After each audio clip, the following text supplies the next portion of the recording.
Hey there, you awesome human being. Thank you so much for clicking on this video. If you're new here, welcome. If you're a subscriber, thank you. We recently, I was going to say literally, we recently reached 111. I was going to say 111 and 1. We need to go back to school. This needs to end and we need to officially open school. But anyway, yeah, so we recently reached 111, and I want to thank you all who subscribed. It means a lot to me. Someone might be thinking 111 is few people, but to me, you're not just few people, you're fam. Yes, so thank you. And so today's topic is going to be on what it means to be an empath. So you might be asking, who is an empath? What does that mean? Am I one? Do I know someone who's one? And all these things. And I made this video, or I'm making this video primarily to educate people out there on the different spectrums of the diversity of who people are inside. Like, we're not just the different personality types from introverted to extroverted. We are so many things. And to educate. And also my channel is called All Things Diana, and this is a huge part of me, so why not? So let's just get right to it. If you see me looking down, I got notes. I don't want to anyway, I don't want to miscommunicate what I need to communicate correctly through communication. But anyway, yes. So who is an empath? So an empath is a highly sensitive individual who has a keen ability to sense what other people are feeling, and sometimes even people can sense what someone is thinking. For me, it's what someone might be feeling, but I understand how feeling could translate to thinking, because if you can tell how someone's feeling, maybe you can tell how they're thinking. I don't know, but that's how it works. And I'm really trying not to be very textbook about it. I'm also trying to be very personal about it. So for me, in my experiences, I actually found out I was an empath like 3 years ago. Mind you, I've been like this my whole life. I just found out 3 years ago. And I found out from someone who was talking about them and their experience as being an empath, and everything they were talking about I could resonate with, and I was like, what? That's me. But anyway, it actually has scientific background to it. So there's, in the psychological spectrum or world, there's a spectrum of empathy, and on the high side of on the empathetic spectrum, we have empaths who are really up there and highly sensitive people, and the list goes down. And on the very bottom, we have sociopaths, psychopaths, narcissists. They are the ones who have little to none empathy for others. So as an empath, from the name, you're very empathic / empathetic. You really care about others on a really deep level. You can go far and beyond to be there for someone who might not be there for you in the same way, or who you don't even know. Like, it doesn't really matter for you. When you care intensely, and you just want to make everything better for someone, in anyone. It doesn't even have to be a family member, so of course you're empathetic towards them. Could be anyone. And then number 2, you're also very vigilant to small changes in people, like to tonal voice, to facial expressions, to anything small, to change of words, like to choice of words. I mean, anything, you catch up on it much quicker than anyone can, so you can easily tell people's feelings. Because for me, I always believe that someone's feelings and thoughts are not just confined in their hearts or in their minds. Like, they find a way to get out of you. When you're happy, might be humming or whatever. When you're sad, you might be growling everywhere, I don't know. But yeah, so yeah, you're very vigilant to these changes in people. Number 3, you're also very, very intuitive.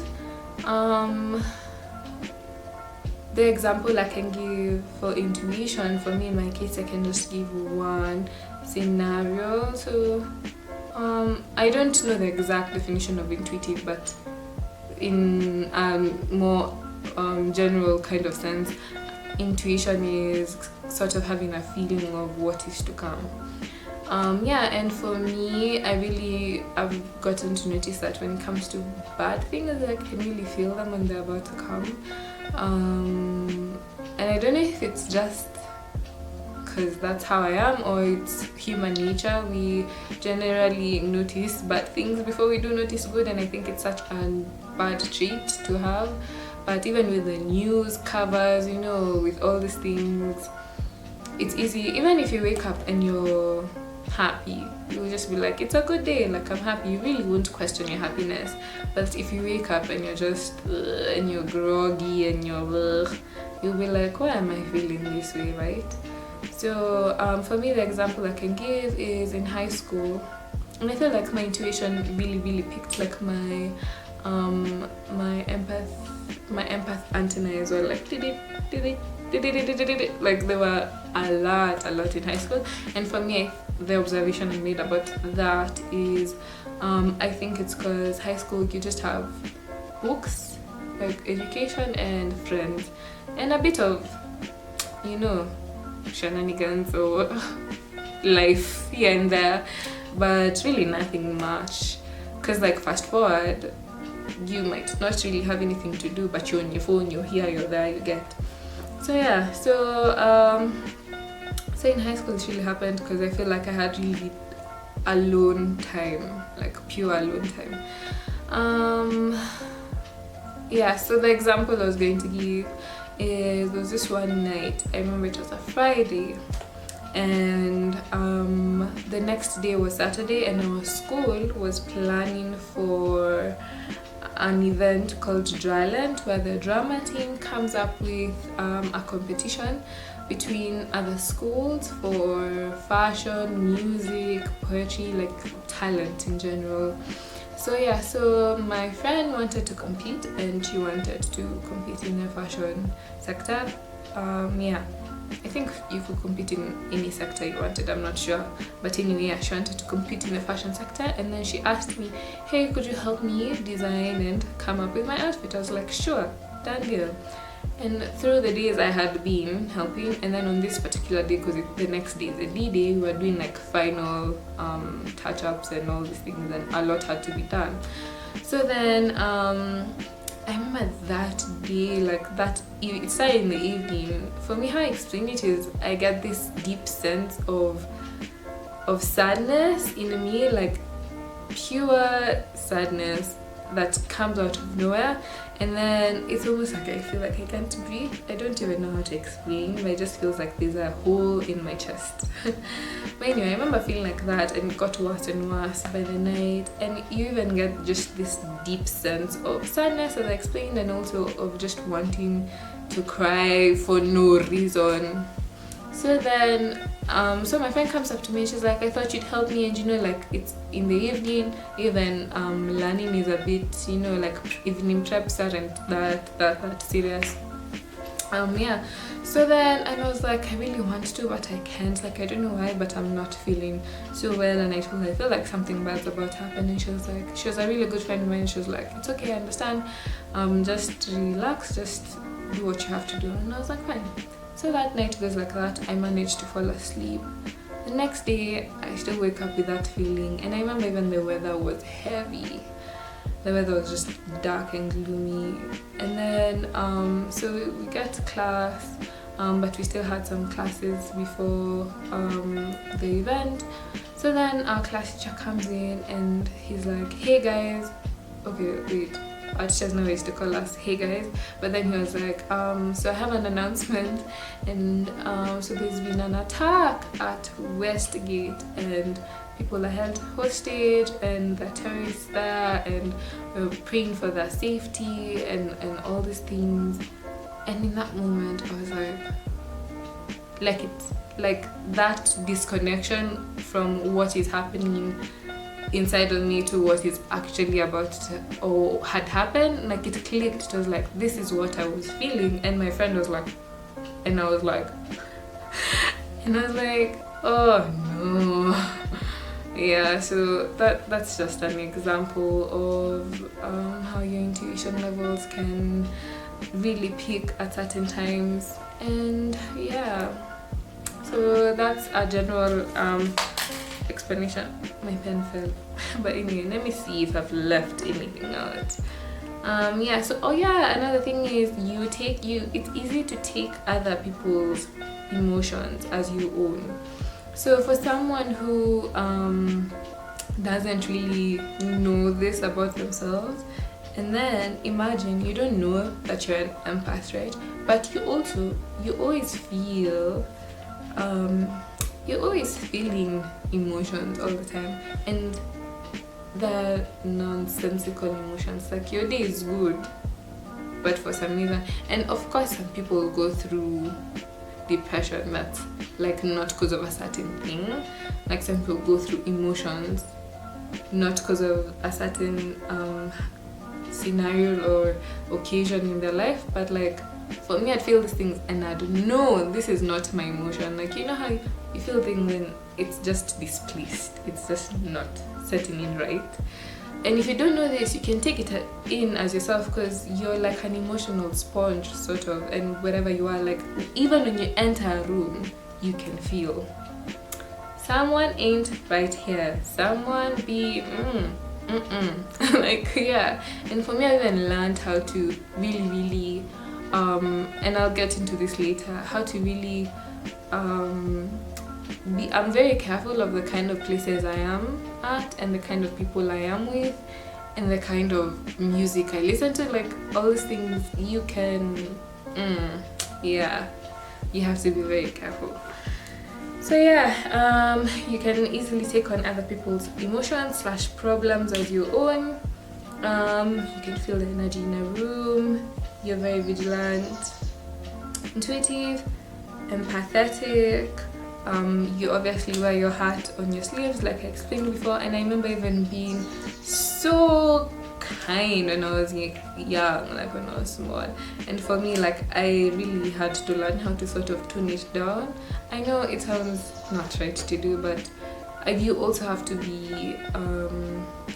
be careful where your kindness isn't naiveness, because people be taking advantage of that kindness out here, and you have to also be very vigilant. And I had to learn that with time, for like sort of closing that faucet of kindness and just being like But the beauty is, as an empath, you can feel if someone has true intentions towards you, and you can also feel when someone doesn't have any good intentions for you. So once you get to own that craft, you can really be a sniper at it.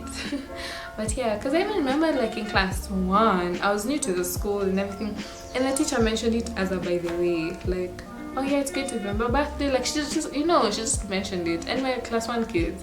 But I remember I caught on to it, and then I reached home and I was like, Mom, it's Mrs. whoever's birthday, we have to get something for her. And my mom was like, okay. Well, sure.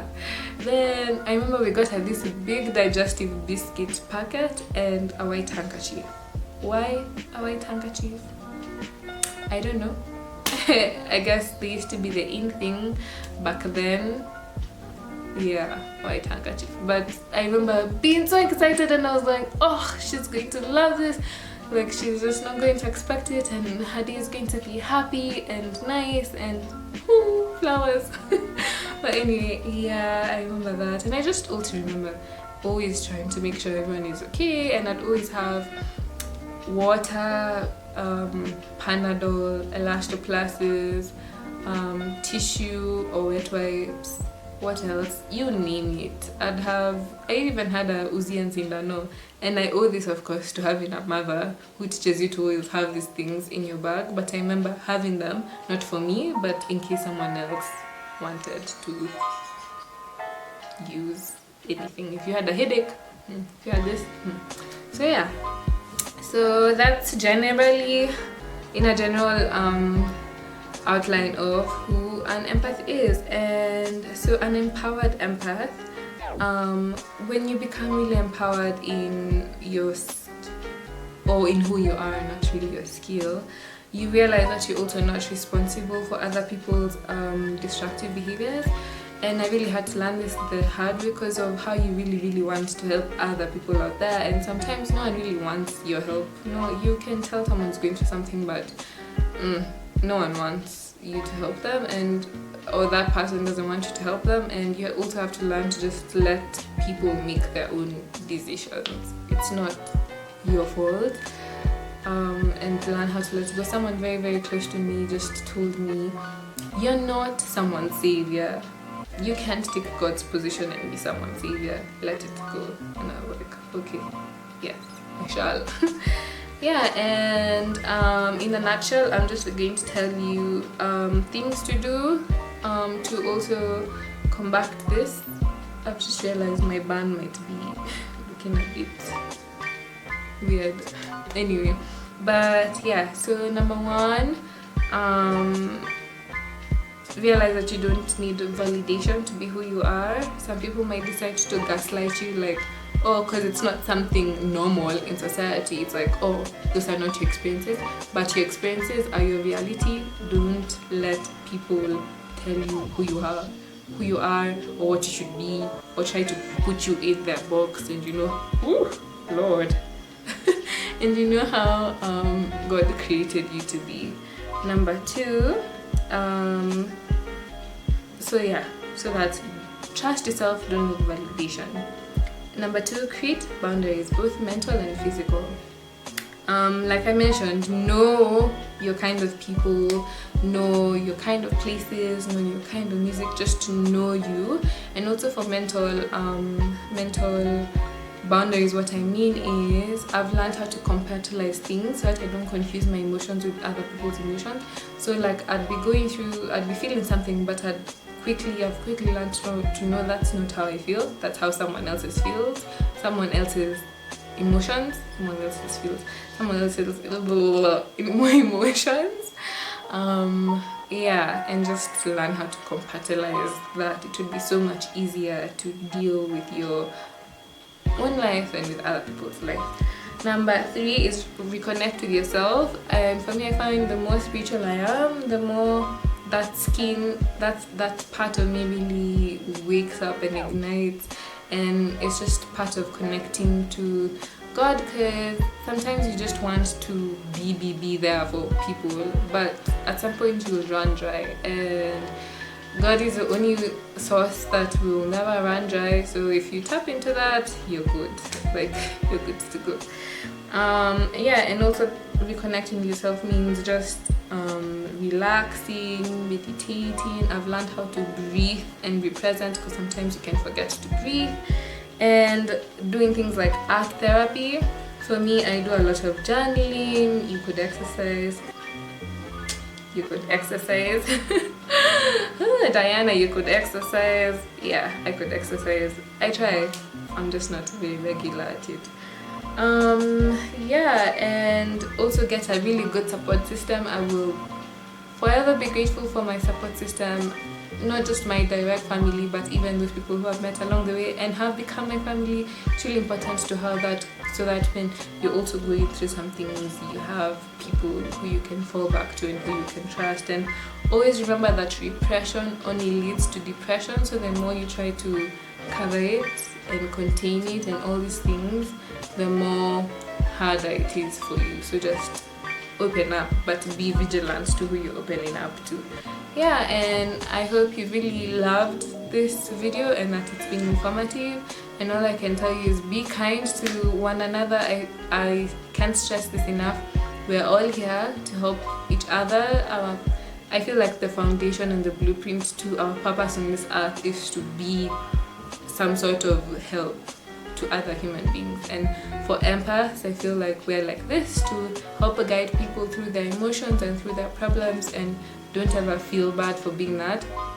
Some people might ridicule you for being too sensitive, and I don't know, being what, or oh, you're a human being, you're not a stone, okay? And I feel like even you being a more empathetic person, you're even a way better human being. Like, it's sad but insensitivity is promoted, like, oh, tough it out. Like, yes, be tough, but there's also a strength to vulnerability and to just understanding others. And I feel like empathetic people are great listeners and are just great human beings, and we should all strive to be like.